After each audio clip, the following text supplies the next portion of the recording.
Paso, the man police shot over the weekend has died. The latest details of what happened before El Paso police say they were forced to shoot him. Today is the deadline to file your taxes. If you can't file by midnight, don't panic. You still have some options. Rescuers racing against the clock in Ecuador and Japan. I'm Valle with the latest on the earthquake recovery efforts coming up. Live, where news comes first.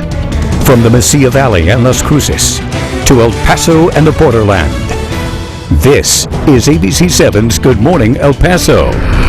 Good morning, El Paso, Las Cruces, Juarez. Thanks for joining us on air and live online. I'm Stephanie Valle. Hillary Florin is off today. Good morning, everyone, and good morning, Crystal. Good morning. Great forecast for us as we move through your work week. Starting with temperatures, not too bad here. We're at 50 degrees in El Paso. Your wind speed at just 9 miles per hour coming out of the north this morning. Our relative humidity, 38%. Not going to be tracking much in terms of rain potential today, at least not in El Paso. If you look over to Las Cruces, our temperature 40 degrees, so a 10-degree difference here. Clear and winds at 8 miles per hour, but do check this out. So your clouds and radar map right now completely clear, no rain to track, but we do have some scattered activity that is sitting near the Pecos area, and then farther east, a lot of activity over Texas. Some of those showers may pull into the eastern edge of our viewing zone, possibly even far east El Paso. We'll talk a little more about the potential for rain and when it really strengthens around the region coming up. Okay, thanks, Crystal. And now to round-the-clock coverage. El Paso firefighters are investigating how a house caught fire early this morning. It happened on the 1100 block of Willow Mist around 4:30 in the morning. According to emergency dispatch, no one was hurt, but residents were evacuated from their home. The fire was under control after 5 a.m. No word yet on the amount of damage. Digging out along the ring of fire this morning after 3 deadly earthquakes struck within 3 days in Ecuador and Japan. Rescuers in both countries are racing against time to reach possible survivors still trapped beneath the rubble. The death toll is now up to 262 in Ecuador. Thousands are now homeless. At least 42 people were killed in Japan. ABC's Bazi Kanani has the latest. A desperate search continues in earthquake-ravaged parts of Ecuador, time running out to reach survivors still trapped.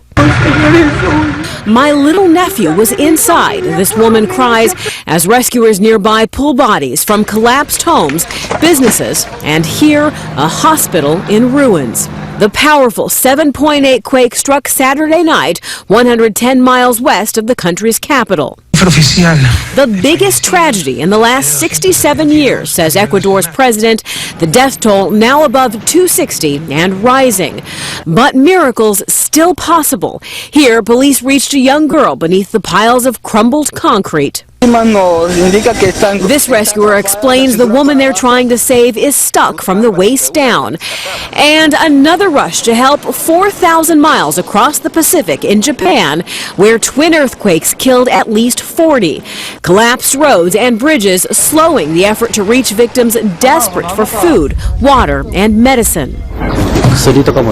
This father is worried about not having cold medicine for his daughter, who's been coughing. The U.S. military is now assisting Japanese forces helping to airlift supplies. And we're glad that we're able to support in any way that the Japanese government needs us to.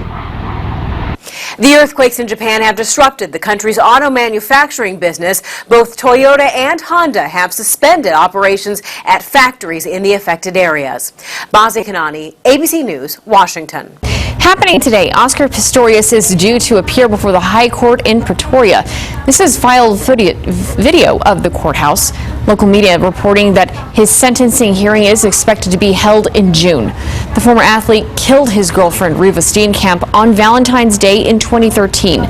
The former Paralympian's culpable homicide conviction was overturned by South Africa's Supreme Court in December 2015, when appeal judges instead found him guilty of murder. Back in the borderland, also happening today, the sentencing phase for a Barrio Azteca gang member set to begin. Luis Rodriguez was found not guilty of capital murder on Friday. He was accused of killing 2 men in 2012 over a power struggle within their own gang. However, a jury did find him guilty on 2 counts of participating in organized criminal activity. Rodriguez faces anywhere from 25 years to life in prison. The sentencing phase will begin at 9 a.m. and ABC 7 will be in the courtroom. The man who El Paso police shot and killed over the weekend has been identified. The incident happened early Sunday morning on the 7100 block of Tierra Taos in West El Paso. The man who died was 22-year-old Eric John Wilson. Police say they were called out to the home around midnight because Wilson was threatening to commit suicide. Police tell ABC 7 Wilson reportedly told them he had 2 handguns and a rifle and threatened to shoot any officer who came near him. Police say Wilson reached for an object from behind his back and pointed it at officers, and that's when they shot him at least twice. The object turned out to be a cell phone. Both officers are on administrative leave. New this morning, the El Paso County Sheriff's Office conducted a roundup all last week, and the roundup targeted people wanted on warrants throughout El Paso County. A total of 115 people were arrested. 85 of those were for felony warrants, 65 for misdemeanors. 35 of the 115 did not receive bond. The total bond amount for all the subjects arrested was over $1.4 million. The Sheriff's Office says it has more roundups planned throughout the rest of the year. Las Cruces police are still looking for who they say is responsible for a hit and run. Police say it happened around 5 Saturday afternoon on Solano Drive near Poplar. And police are telling our New Mexico mobile newsroom a man was hit by a car that was sparked by a road rage incident.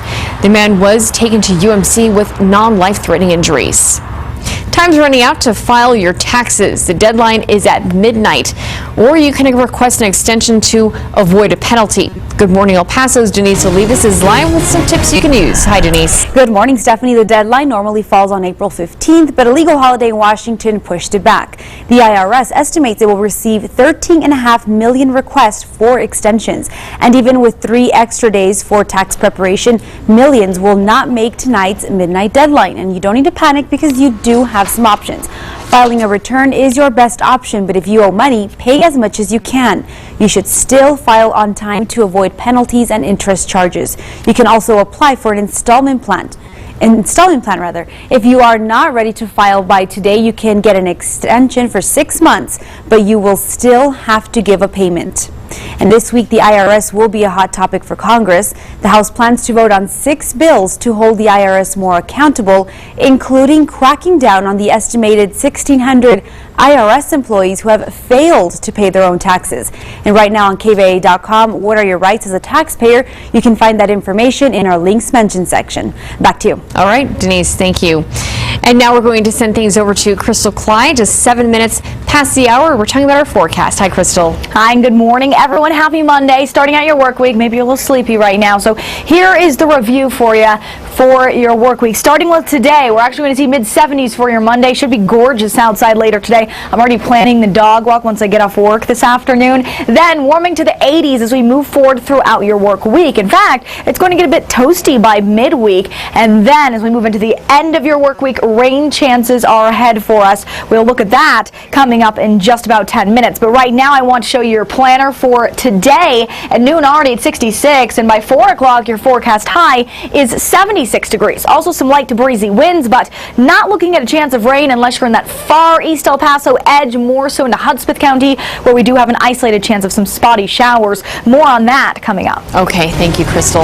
We have an ABC 7 traffic alert to pass along to you. Tomorrow there will be a complete closure of I-10 West. This is happening between Loma Land and Lee Trevino, and this will start at 9 o'clock at night and it will last until 6 in the morning on Wednesday. Again, the closure will happen on Wednesday night, and this is necessary for TxDOT to restripe this road, so definitely keep that in mind. Also want to keep in mind that starting this week, the westbound Wrestler exit ramp will be closed every night from 9 until 5 the following morning. This is for that ongoing Go 10 project. And now let's take a look at our TxDOT traffic cameras. This is I-10 and Piedras in central El Paso, where things are looking pretty good at this point of the morning. And we still have much more to come here on Good Morning El Paso. The Sun City Fair was a huge success for the county, so much so that county commissioners may even have more plans for Escalante Park. Plus, the historic church in Far East El Paso set to be demolished this week. What's next for parishioners? It is 6:10, and this is ABC 7, where news comes first.